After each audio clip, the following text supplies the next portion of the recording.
Welcome back, nerds. I'm your host for today, Erin Lang, and today we are going to be diving into the magical world of Disney. We're going to be talking about some live action and animated stuff today, so don't go anywhere right here on Nerd Alert.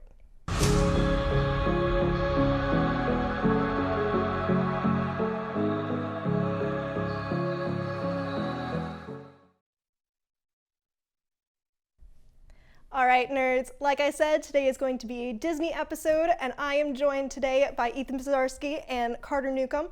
So let's just kick off the ball rolling. What is your favorite Disney film? Ethan, we'll start with you. So personally, my favorite Disney film actually, it doesn't technically have any Disney characters. I'm gonna have to go with Remember the Titans and Miracle. Now, Disney did make these movies, and these are off biographies and real events with real people. Herb Brooks, you know, the Titans down in Virginia. So these are real people and real characters, but I thought the way they remade them, the accuracy to everything, and just how the characters and like Denzel and everybody played themselves in all these movies were excellent. It really brought together the situations of each time period, dealing with communist Russia and also dealing with, you know, unequal rights for people with different colored skin and everything. I think it really, they just did a good job tying that all together. That's personally my favorite movies. Yeah, just kind of an offhand classic. Yeah. Carter, what about you? Those are also up there for me. I'm a sports guy, so making my debut on here today. But so I'll talk about those a little bit. But you know, for me, I was always a Pixar kid when I was growing up. My favorite movie, I couldn't really explain to you why when I was a kid. I was always Cars. I'm not sure why. Lightning McQueen and Tow Mater just had a rap on me when I was a kid. And I loved all the music in that the movie. And it's just always one of my all-time favorites as well. And then obviously Toy Story. I was just a big Pixar kid in general. I think one of my favorites, especially a more recent one, is Tangled. It's just something about the artwork and the music is just so much fun to me. I think that is a more classic one that I like. I'll be real. When I was younger and when the movie first came out, my sisters would want to watch it. I'd be like, ew, Disney princess movie. But I'll be real, like, when you watch this movie, it's not bad. It's actually pretty funny. Yeah. And the older I got, the more I got to be like, all right, this movie's actually pretty funny. It's not weird. I used to like cringe at it all the time. I don't know why. I was an awkward little boy, but I mean, it was still a good time. But Life is a Highway, one of the greatest songs I've ever listened to. Yeah, I mean, there's all kinds of, a lot of great music in that entire movie. I mean, I think most of the soundtrack is kind of iconic, at least in my eyes. Like, and whenever you hear a song, comes off there, Life is a Highway, even the intro song and Real Gone, and even when, Mac's falling asleep on the highway there, and you have, I forget all the characters' names right off the top of my head, but they're driving past him there and they're trying to lose him to sleep. Even that's like song I hear it on TikTok all the time. So it's just one of those things where like I feel like all the songs off of that movie are just very iconic. So going off of that, you guys are talking about the music. Do you guys have a favorite Disney song? We do have Woo Tunes coming up talking about that, but do you guys have a personal favorite? There's so many, to be real with you. There's a lot that I really like. I give a lot of credit to these Disney songs because whether you like it or not, most of them get stuck in your head really fast. And when you watch Woo Tunes, you'll understand what I'm talking about everything goes on. But I don't know if I might need a minute. I don't know if I could tell you just immediately if I have a favorite Disney song. Yeah, Carter, what about you? I don't know if it would be say it's my favorite one per se, but one that's always in my head for whatever reason. Whenever I played football here at Waynesburg, I couldn't tell you why, but the song I Just Can't Wait to Be King was on our football practice playlist. And it'd be the middle of camp, and we'd be hitting each other, and it's 95 degrees, and you're just hearing I Just Can't Wait to Be King over the loudspeakers at Wiley Stadium. I can't really describe how that felt and the vibe, but it was fun, and it just always stuck out to me since then, really. Yeah, I remember playing volleyball in high school, and we would have I'll Make a Man Out of You from Mulan playing and everything. Just a good pump-up song, good way to get the energy flowing for a game or a practice or anything. But I love Disney music. I probably have like 10 Disney playlists. Like, I'm not even kidding, but I appreciate a good Disney villain song. 100% appreciate a villain song. I was able to come up. So I think my favorite has to be, they're both are from Aladdin, actually. Sorry, the name's drawing a blank for me. But like, when he first meets the genie. Friend Like Me. Yeah, Friend Like Me, and then A Whole New World. Yeah, Whole New World. Yeah. Yeah, you knew exactly what I was talking about. Classic ones. A little embarrassing here, but nonetheless, those two are definitely my favorite. Definitely, I think I could say are my favorite songs. I have them on a few of my playlists as well. Now, do you guys have a favorite Disney character at all? Could be a main character, sidekick, even Disney villain. Do you guys have a favorite? Carter, we'll start with you for this one. I mean, I'm going to go Tow Mater, honestly. He's one of the more iconic just because it was played by Larry the Cable Guy. So, I mean, there's already, there's that draw, especially parents were like, why is Larry the Cable Guy in a Disney movie? But regardless of that, he's hilarious, and he's comedic. And he kind of, plays off of Lightning McQueen, who's one of the, not necessarily a nice main character in a movie. He's kind of known to be, a little rough on the edges, per se. So it was kind of a nice play off of him. And it adds a comedic element to Cars, in my opinion. Yeah, I think so. How about you, Ethan? For me, I'm going to go animated. I think I'm going to have to go Woody. Tom Hanks, just excellent, really well put together.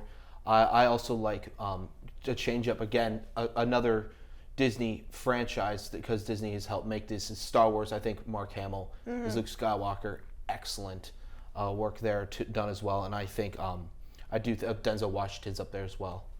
So I think all those guys incorporated animated or live action did a really good job. Yeah, and for me, I honestly think that one of my favorite characters, again, with Tangled, I love Rapunzel. I think that she is such an amazing character. A little relatable in some ways. I think we can reference the pandemic. When the pandemic came around, a lot of people related to her being trapped up in the tower, but she's such a cool, free-spirited person, despite what has happened to her and everything. And I think that is so, so cool to see there. But I do also want to know, what is your favorite Disney villain?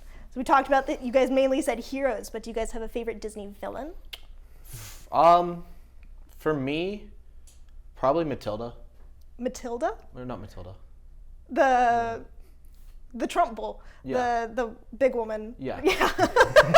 It's just funny. I just think it's funny. It's comedic to watch. Yeah. I think I also don't think too much into Disney villains, I'll admit. Okay. I'm more into the hero side of things, but I do think that's probably my favorite. Yeah. How about you, Carter?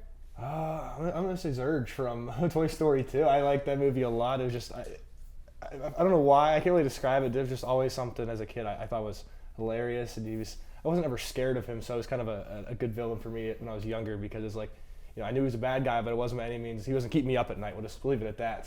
So that was definitely one of my favorite villains, and a great series as well. Yeah, Zurg definitely came out, I think as a surprise, because you had heard about him and everything, but then he comes out as an actual villain within the Toy Story movies, which is kind of fun and everything. And we're going to have the last question for this segment, but do you guys have a favorite Disney moment? Just something that has really stuck out with you throughout the years. Like, for example, I love the dress transformation in Cinderella.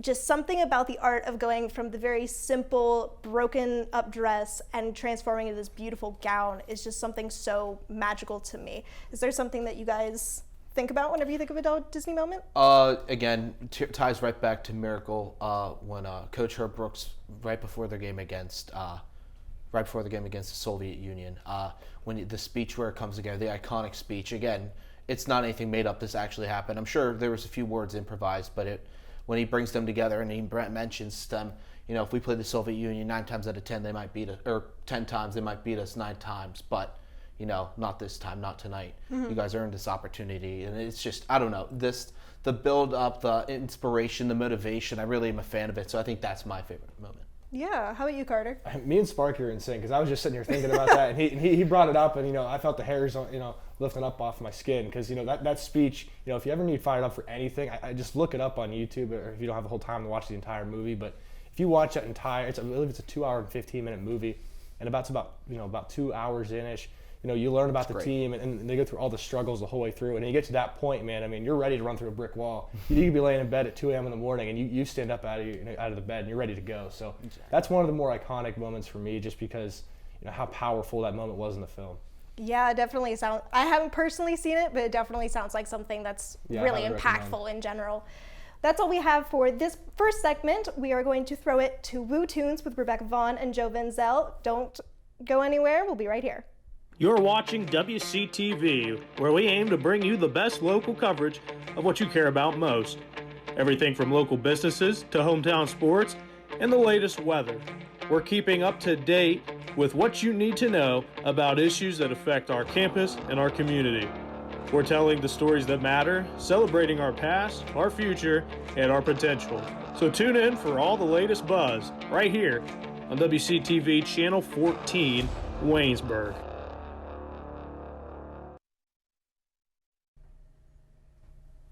Hello, nerds, and welcome back to Woo Tunes. My name is Joe Venzel, back here for host, and back here for co-host is Rebecca Vaughn. Rebecca, thank you for joining me today. Of course. Absolutely. We are back for the Disney edition of Woo Tunes, as this is the Disney episode, and we're going to start out with the top 10 Disney songs according to Billboard. And starting off at number 10 will be You'll Be in My Heart from the Tarzan movie. Now, I don't really remember this one. I do love Tarzan, though.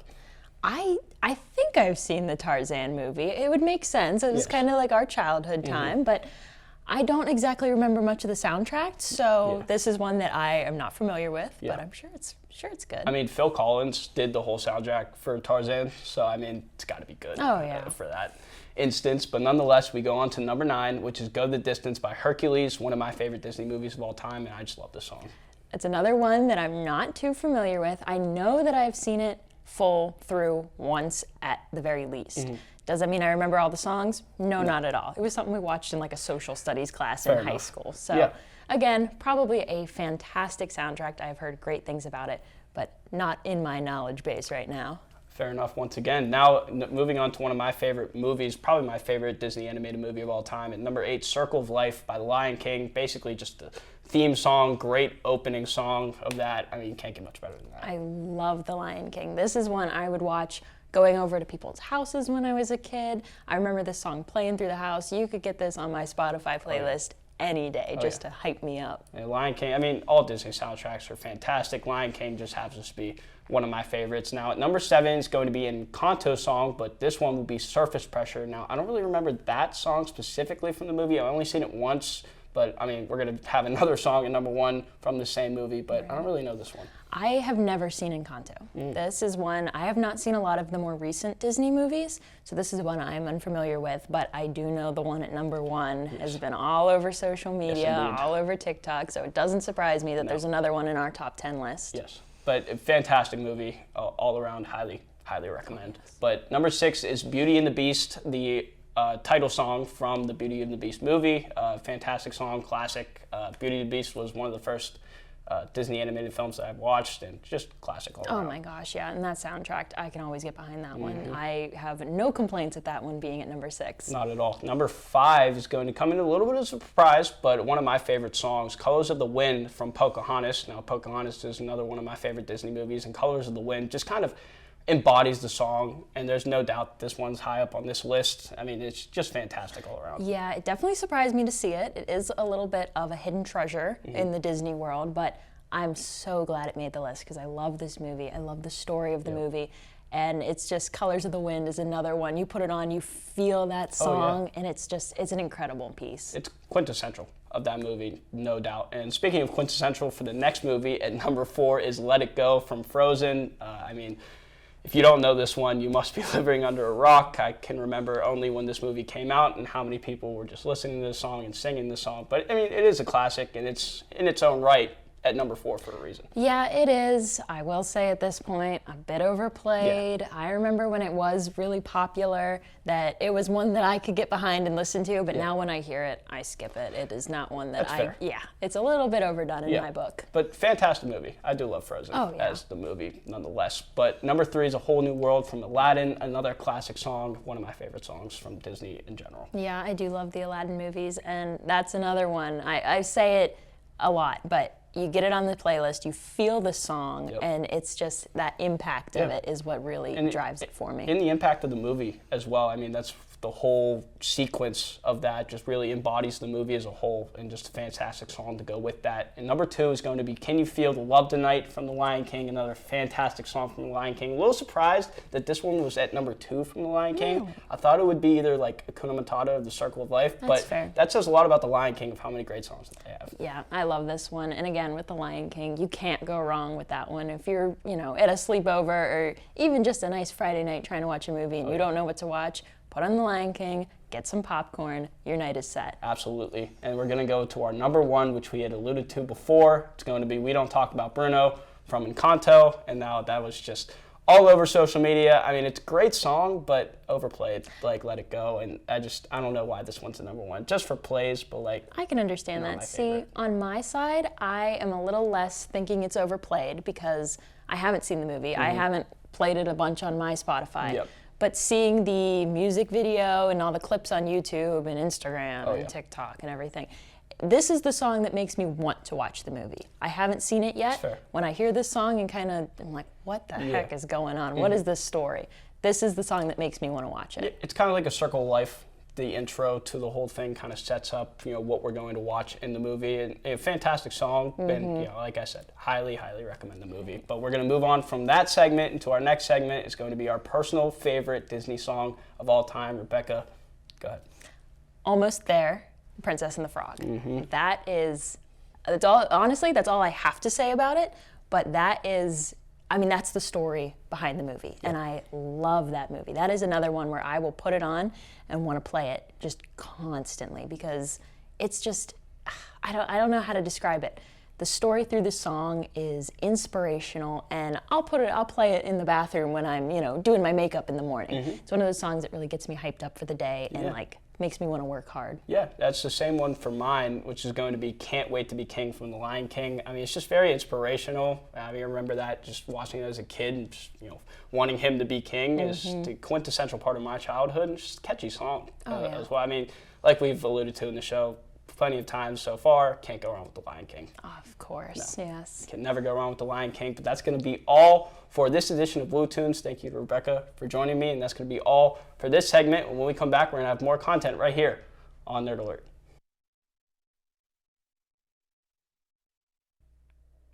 What's up, nerds? I'm Megan Barry here with you for a special edition of Movie Minute. So let's talk about what's new and upcoming with the Disney movies. The two main movies on the front are old Disney classics, The Little Mermaid and Peter Pan and Wendy.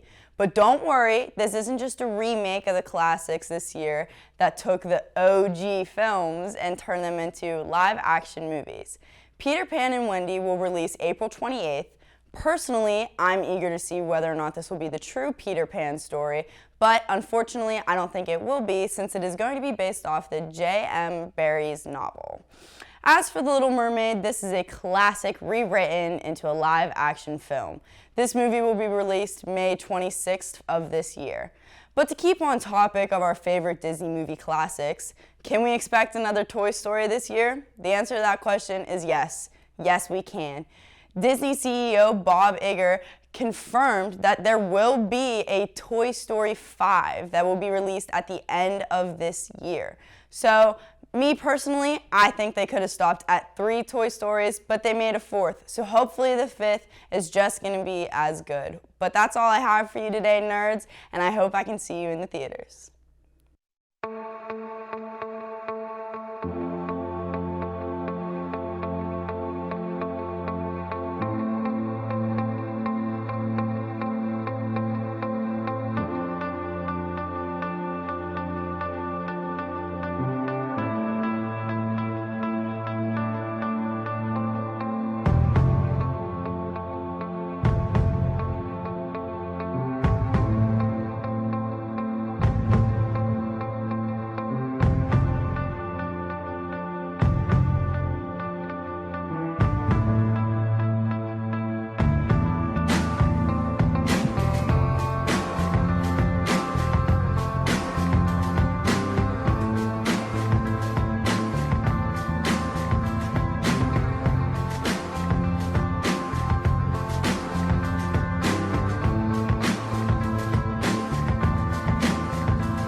All right, nerds, we are back for our second segment of this episode, and now we are going to be talking about live action versus animated movies. So we were kind of talking about this during the break, but are you guys a fan of the live action things that are coming out? Carter, let's start with you this time. I'm not, personally speaking. I just like how it was whenever I first saw it. I don't really know if we'll say, for example, The Lion King, the first exposure I had to it was a live action. I would probably favor the live action over the animated, but just because when I grew up and watched it, it was always animated. So for me, it kind of like ruins the original feel of the movie in my eyes. So I think, personally, I prefer animated, and I think like if a movie started as an animated franchise, I think it should stay that way. I don't think it should be a cash grab to come back for these companies. Yeah, I completely agree with what Carter said. He's absolutely correct. the only I'll admit I haven't seen too many live action things. I did see the Lion King live action, and it wasn't bad. But if you're going to compare it to the original cartoon, I think something I've said a lot. OG stuff is 9.5 times out of 10 is the better option in my opinion. I just think that's going to be the case. Whether you want to like compare it with like the original Star Wars movies to the new ones, for example, since we're in the Disney world, to me those are better because of just like the originalness, the original content ideas and stuff they had incorporated in there, and now how they've kind of changed things up and copied stuff through history. So for me, the original cartoons are definitely my superior choice over live action. It's interesting that you both bring up The Lion King, because in the past and everything, I've heard talk about how people don't like the movie as much because they're too realistic. Characters are too realistic looking, like actual lions and all the different animals, and it takes away the emotion of the faces. Do you guys agree with that? Think that too much CGI takes away from the animatedness of it? I'll give you. I don't know how they make lions talk, but that's pretty crazy to me. But I'll never understand that part of it. But I think to a sense, I think it's pretty cool. But at least with animation, you can understand what's going on. It's more simple. You don't have to make everything crazy cool and just out of this world. Sometimes simple is better. Mm-hmm. How about you, Carter? I mean, I agree there. I like the simplicity of it being animated. It's not as, we'll just say like it's easier to tell. I think the emotions and you get the sense, especially when you feed in more. I feel like the music's better in an animated film as well. I think with more live action, you get they take a little more music out of it as well and try to make it seem like it's just a conversation like we'd be having right now, and it takes a little bit of the cinematic nature out of it, at least in my opinion. Yeah, it makes it almost too realistic and not as much as fantastical as an animated movie might make it almost. And another movie, I actually saw the Aladdin live action with Will Smith, and I personally the only song, "Friend Like Me," is probably the only one that resonated. That was I think was the best song, but in the cartoon version, it was just so much better. You caught on more, you understood more. So to me, I feel like it's just played out better. But what Carter said, it's kind of going off what Carter said, but I mean, he's right. So give all credit to Carter for that one. Do you think, so the Robin Williams versus Will Smith, just the original voice actors, having them compared to the new actors that come in and take on these iconic roles, do you think that some of these people do a good job at it? Or do you think that in some cases, if there's a chance, we couldn't do it with Robin Williams, but do you think that we should bring some of those actors back and have them voice those original characters again? Because I think Mufasa was the original voice actor in that movie. What do you guys think? I mean, I think it's a tough role for whoever were to step into it, just because, especially for like an older audience who's seen the original version, it makes it tough for, we'll say, us to unhear certain people in those roles. So I think that makes it harder. But I think for like a younger generation who's maybe seeing it for the first time, someone who we'll say right now is 10 or 11 years old, that live action Lion King is the only version they've seen, that's going to be more of who they think of when they watch that film or think of the Lion King, whereas we're going to have a different perspective on it. So I think it's harder for people to like kind of take over those roles because they're known, the original voice actor is known for that specific role, especially because there's not a face to a name. Mm-hmm. Robin Williams is one of the most iconic actors of all time, and rest easy, my guy. He was one of my favorites with all the different characters he did, man or woman. But as a genie in an animated film, sometimes it's hard to put a face to a voice because you can't see that. But the way he just captures that genie and makes him just who he is and kind of sets the standard for Will Smith when he did it in this live action, for example. I mean, Will Smith is a really good actor. There's no question about it. And he didn't do a bad job at all. I thought it was a really good movie. But to me, the animated stuff with Robin Williams, he set the standard. He built that foundation for other actors like Will Smith to go off of. So for me, I'm a huge fan of with Robin Williams in his original Genie cartoon animation for the example you gave. Yeah, and what's actually kind of interesting, you both have, I'm not going to say negative views about the live action stuff, but I'm actually a fan of some of the live action things that have come out. Some of my favorites being Cinderella, The Jungle Book, Christopher Robin. And I just think some of the artwork or the CGI and the costumes are just spectacular. They're building sets. In the Cinderella movie, there's a ballroom scene where it's the iconic dance between Cinderella and the prince, and they built that set. Nothing in that scene is CGI, which is amazing to me. And I think that when it's done extremely well, it's going to do extremely well. I think if they rely too much on CGI, I think that the story might fall apart a little bit, like some of the ones that we've been talking about. What do you guys think? I mean, I think it's a balancing act, because it's like, obviously you can, put your own spin on something that's iconic, and it could be beautiful in how you do it. But sometimes it's tough for certain audiences to really look over, what cool stuff you're doing now, when they want the more simplistic nature of the original. But I do think it's important, to do some of these, because a lot of these younger generations haven't seen the original version, so you want them to know the same stories that you knew when you were growing up. So like, I see why they do it, and I understand it, and I enjoy the art form, because it's certainly something you have to appreciate, because there's a lot of time and money that goes into creating like sets like you mentioned. But you when you do that, it's hard to balance, how can I make this as best as possible for a younger generation, enjoyable, but also keep it as close in nature to what an older audience has seen, and keep them involved in it as well. We definitely got lucky. I think our age group especially got lucky with how movies and the original movies and TV shows, even for Disney mainly, as they go, we definitely got the lucky end of the stick, because I think the quality of everything was better back then as it is compared to now. Not that it's bad, but it was better back then. So to kind of mention off what Carter said, no, if you too much CGI, to me, that's where I kind of draw the line. This isn't a Disney movie, but there was a movie called 47 Meters Down, Uncaged, and it's more of a scary movie. Definitely older viewer discretion advised, but the CGI in that movie is just so ridiculously bad. Like, it's hard for me to watch and be like scared of it. So I personally think too much CGI, if you rely too much on it, it just ruins the movie, kind of takes away from everything, because there can be good acting, there can be good moments or songs, but too much CGI ruins it. So, but for Cinderella, if you're going to build a giant set for a ballroom, I mean, go for it. That's definitely gonna earn you some credit points and awards. So, but yeah, too much CGI for me. That's kind of where I get a little unfocused from when I'm watching a movie. Yeah, and some great comments from you guys here. We're going to move on to Level Up with Tim Durkin, and don't go anywhere as we talk more about the future of Disney.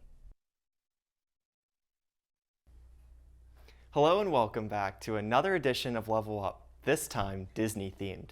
Before I address the elephant in the room, or maybe I should say the Dumbo in the room, that being the background behind me, I want to give an update on what Disney's doing in the gaming space. There are two important games to look out for. The first is Disney's Speedstorm, which is a kart racer.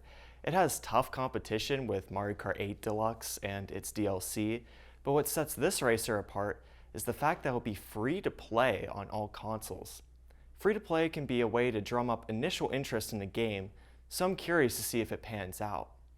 The second game, and the one I'm more interested in, is Disney Illusion Island. It's a 2D platformer starring Mickey, Minnie, Goofy, and Donald. Having different playable characters akin to something like New Super Mario Bros. Combined with a gorgeous art style. This game has definitely caught my eye. Okay, enough dancing around it. What is this behind me? This is the cover art for Epic Mickey, a Wii game that dropped in 2010. This game right here is legitimately one of my favorite games of all time, and I don't say that lightly. So buckle up, because I need to gush about this obscure game for a little bit. The story follows Mickey Mouse. One day he stumbles upon a magical laboratory and begins playing with the different ingredients. He mixes the blue paint with the green thinner, accidentally creating a black abomination that disappears into a map below. In the process, some of the thinner, think of it like acid, falls into the portal left behind. Years later, the monster returns for Mickey and drags him into that same diorama, but turns out it's a real place named Wasteland. It's a desolate location comprised of old Disney theme park attractions and inhabited by forgotten Disney characters like the Mad Doctor, the Gremlins, and at the head of it all, Oswald the Lucky Rabbit, aka Walt Disney's creation that got replaced by the more popular Mickey. A quick aside, I found this funny. Disney actually lost the rights to Oswald for a while there, but to make this game, they needed to have him. So Disney literally traded a real-life guy named Al Michaels, who was a play-by-play announcer for NBC, for the rights to a decades-old cartoon character. Anyway, Oswald hates Mickey, but the two need to overcome their differences and work together to stop the monster of Mickey's own creation called the Blot and get him home. The setting and plot of Epic Mickey are so strange, but I love it. It's such a cool idea, and it's explored to its limits. The gameplay is simple yet effective. It's a 3D platformer where you can paint invisible objects to make them appear, or thin cartoon objects to make them disappear. Like I said, it's simple, but not bad by any means. The game has a lot of interesting puzzles involving paint and thinner, and the boss fights where you can either save or slay your opponent are a highlight. All this to say that you should absolutely experience this game at some point. Tim isn't in the business of recommending bad games, so you can trust me on this one. Right now, the only way to play it is on the Wii, but there have been rumors floating around of a potential remaster for modern consoles. This game, in HD, easiest purchase of my life. Okay, this segment was a little longer than usual, so thank you to those who stuck around with me. I'm Tim Durkin, and this has been Level Up. This is producer Caleb Yager, and you are watching The Buzz.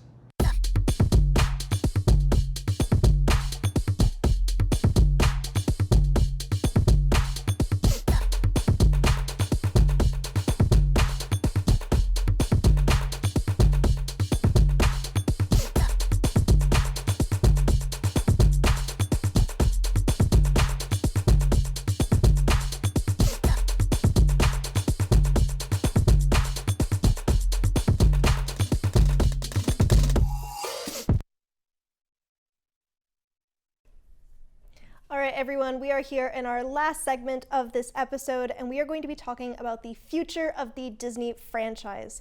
So we were talking again during the break about what we think about where Disney's going and everything. What are your thoughts to share about where you think Disney's going with some of their stuff, Ethan?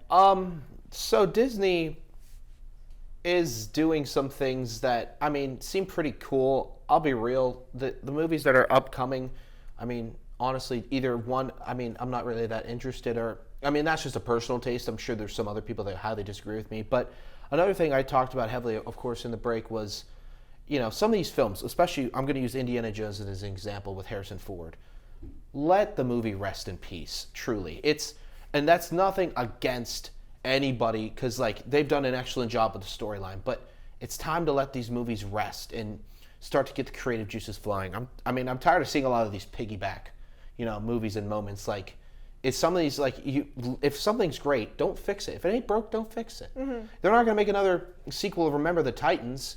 Like, granted, that's obviously a biography, but, like, still, like, you're going to leave it how it is. You don't want to change history with that in a sense. So, I mean, that may not be the best example, but my point's still valid. Let it rest. Indiana Jones, Star Wars did it too. The more they keep making these movies, as much as I want to see them, and I love Star Wars, I feel like it's starting to get a little bit out of hand. So, that's my take. Carter, how about you? I mean, it seems like if they don't have an original idea, they know that the cash grab is going to be to just make another live-action movie of something that they've done in the past, or just make another remake, which I'll give them credit. Sometimes it's not a bad idea because, like I said, we love those original movies, like you know, Sparky just said about Indiana Jones. You know, that's a movie that I know for a fact. Like, my mom made me watch it as a kid. I've watched all of them. That was one of her favorite movies. She loves Harrison Ford. You know, but it's like one of those things. It's like, oh well, we don't really know what to put out, so let's just do another Indiana Jones. They seem to like that, so why not there? But at least upcoming right now from Disney, and I don't know if it's because I haven't been following it as much because I'm getting a little bit older, but generally for me, you know, there hasn't been anything as of late that I've seen that I'm like, ooh, I have to be there to see that. Yeah, and some of, like, the long-awaited sequels that you don't think about, and then all of a sudden that they're there, I think that some are okay. I've heard that there are rumors about another Pirates of the Caribbean movie with a different cast. I heard potentially Margot Robbie might be in that. But you have things like Avatar, where first Avatar movie came out over 16 years ago, and now we just got the second one back in November, December, and not, like, it's still beautiful CGI, it's still a good storyline and everything, but there's a plan with it, and they know where they want to go with it. So I wonder if that has anything to do, like, starting off, they don't really have a plan other than to make money. What do you guys think about that? How do you make another Pirates of the Caribbean if with different characters? To me, I understand sometimes, like with TV shows and like contracts and things, they run out, things don't work out, relationships fizzle.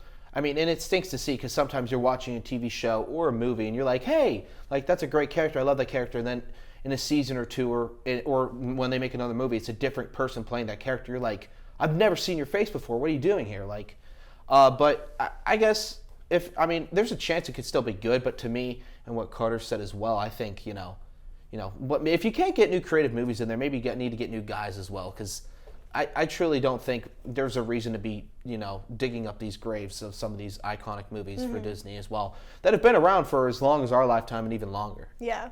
How about you, Carter? I mean, I don't even think it's just a Disney problem in general. I think it's in most movie companies, just because everyone, since we'll say since the big Avengers movies came out, there's been a lot of these big blockbuster, and now we've kind of are in this period where people are kind of searching for one of the more iconic movies I think that's come out in this generation, films like post Endgame, as I'll call it. So I think it's everyone's just trying to get a big cash grab, and they're trying to okay, let's put out this big blockbuster film, and maybe we can leave out some parts in the plot, but make this just big and grand because that's going to get people to come to the movie theater instead of investing in good storylines and proper characters and truly giving someone a masterpiece. They're trying to just make something as grand as possible just to get people to go out and pay for the tickets. I definitely agree with that. I think that having a good storyline is the core of where you want to start. You want good characters with good character development, but also a well-rounded, concrete story. I think that that's going to be beneficial to anyone who's making movies or shows or anything. So I think that, especially for Disney, is where they are going to thrive coming in the future. Yeah. But I guess on a more positive side, if Disney was to remake another movie or something, is there a particular movie that you would want to see remade? If it was done extremely well and everything was perfect, what would you want to see remade? Oh, dang, throwing us on the spot here. Because I brought out the big question. Aaron brought out the big guns. I do want to say real quick something Carter said with Endgame. I think another favorite moment of mine is when all the superheroes come back together. Right. As Thanos is staring down, Iron Man, Thor, and Captain America, all disheveled and on a battlefield, and then everyone comes together. Add that to my favorite moments. But recreate a Disney movie. I honestly, I can't tell you. I need more thought behind it, but as of right now, nothing's really jumping to my head. So I think I'm safe to say nothing for right now. That could change. Very well could change. Yeah. In the near minutes as Biggie Harder begins to speak. So stand by for that. I'm trying to think here too. I'm not gonna lie. That's a very tough question because a lot of movies they've already kind of went back and either remade or made a live action or something along those lines. I'm trying to think maybe. What movie I'm trying to think would have a good sequel to. I guess we kind of laughed about Cars and just saying it would be more of a NASCAR movie. A live action of Cars. Live action Cars, yeah. That'd be interesting to see them at least try to create that. If we're talking about maybe a sequel, or at least or a spin-off of it, I think a really good at least Pixar movie. I think that'd be cool to see a spin-off of would be WALL-E. Oh yeah. I think that's kind of one of the ones they haven't really touched on. Since the original came out. So I think that I'm going to put that on my list because I was just trying to go back through and see which one of those I can't remember a sequel coming out or a spin-off of whatnot. Has there ever been a live action of Emperor's New Groove? There has not, no. Put that on there. Emperor's New Groove. Make me a live action of Emperor's New Groove because full disclosure, during COVID, I made a few TikToks back in my day, and one of them was one of the scenes from Emperor's New Groove. And just some of the lines and the funny and the fact that the guy turns into a llama is hilarious to me. So I think Emperor's New Groove might be an interesting way to tackle things with some of the scenes, and I could handle it. Princess and a Frog too. If you made a live action Princess and a Frog, for all the princess fans out there, hashtag Rebecca Vaughn. I think that might be something that's worth noting or being of interest to look at. Yeah, and it's a lot of things to just ponder about and kind of, I guess, keep an eye out to see what Disney will do in the coming years and everything. That's all the time that we have for this episode of Nerd Alert. Thank you guys for tuning in. Be sure to come in next time to hear more about our thoughts as well as updates on music, movies, and games.